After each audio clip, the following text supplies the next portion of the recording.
Renungan Harian Senin 22 Februari 2021. Pesta Takhta Santo Petrus Rasul.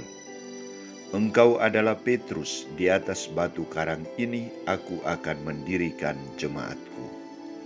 Bacaan pertama diambil dari surat pertama Rasul Petrus, bab 5 ayat 1-4, dan bacaan Injil dari Injil Matius, bab 16 ayat 13-19.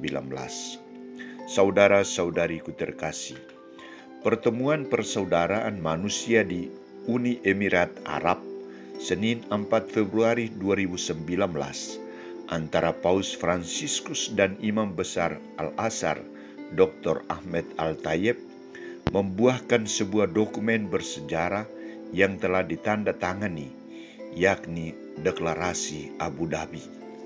Deklarasi ini disebut dokumen persaudaraan manusia untuk perdamaian dunia dan hidup berdampingan.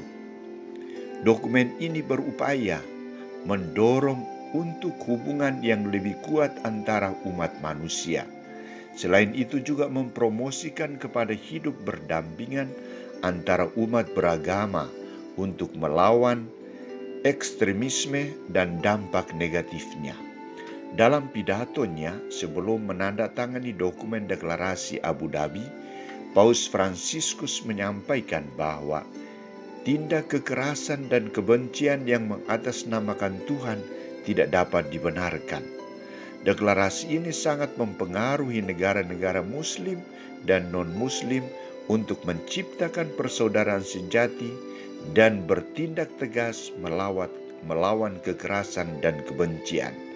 Saudara-saudariku terkasih, dalam perjalanan misi bersama murid-muridnya, Yesus semakin memperkenalkan dirinya melalui pewartaan sabda Allah dan tanda-tanda atau mujizat-mujizat yang dikerjakannya. Di satu pihak, Yesus harus terus-menerus bekerja, namun di pihak lain ia menuntut dan mengharapkan tanggapan dari para murid dan kelayak ramai tentang siapakah dirinya.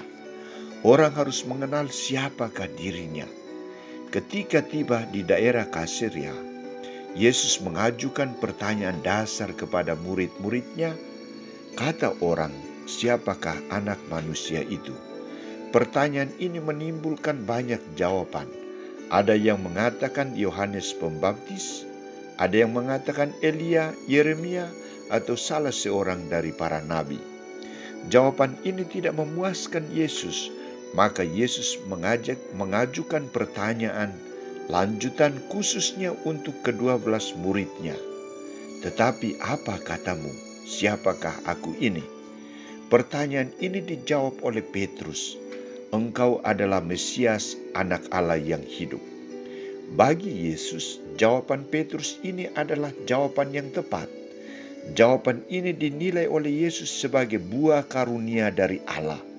Roh Allah memampukan Petrus untuk mengatakan bahwa Yesus adalah Mesias, anak Allah yang hidup. Maka atas dasar jawaban ini, Petrus mendapat peran baru yang diberikan Kristus kepadanya, yakni, kepadamu akan kuberikan kunci kerajaan surga, dan apa yang kau lepaskan di dunia ini akan terlepas di surga. Di samping itu juga, Yesus menilai bahwa jawaban yang polos dan sederhana dari Petrus telah membuka pemahaman baru bagi teman-temannya yang lain bahwa orang yang berada bersama mereka adalah Mesias, Putra Allah yang hidup. Sikap iman Petrus ini juga mendapat tambahan tugas, yakni engkau adalah Petrus, dan di atas batu karang ini kudirikan jemaatku.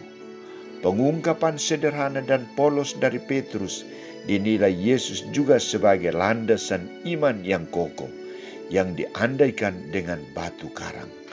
Petrus mendapat kepercayaan dari Yesus untuk menjadi landasan kekuatan iman gereja.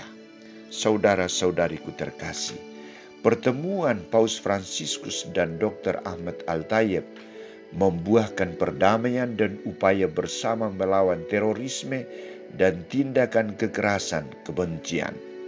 Jawaban Petrus membuahkan juga kepercayaan baru dari Yesus.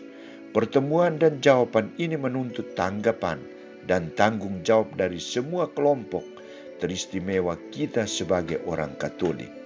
Kadang kita menemukan kesulitan karena orang Katolik tidak mau menciptakan kerjasama, persaudaraan dengan orang lain. Atau kadang juga orang Katolik masih ragu dengan ajaran dasar imannya. Maka kita juga perlu introspeksi diri dan belajar seperti Petrus untuk memberikan jawaban iman yang pasti dan benar. Semoga pesta takhta Santo Petrus hari ini hendaknya mendorong kita semakin mengenal dan melayani semua orang secara baik, sebagaimana Yesus telah menuntut Petrus untuk menjadi pelayan bagi semua umat beriman, karena di atas batu karang ini kudirikan jemaat.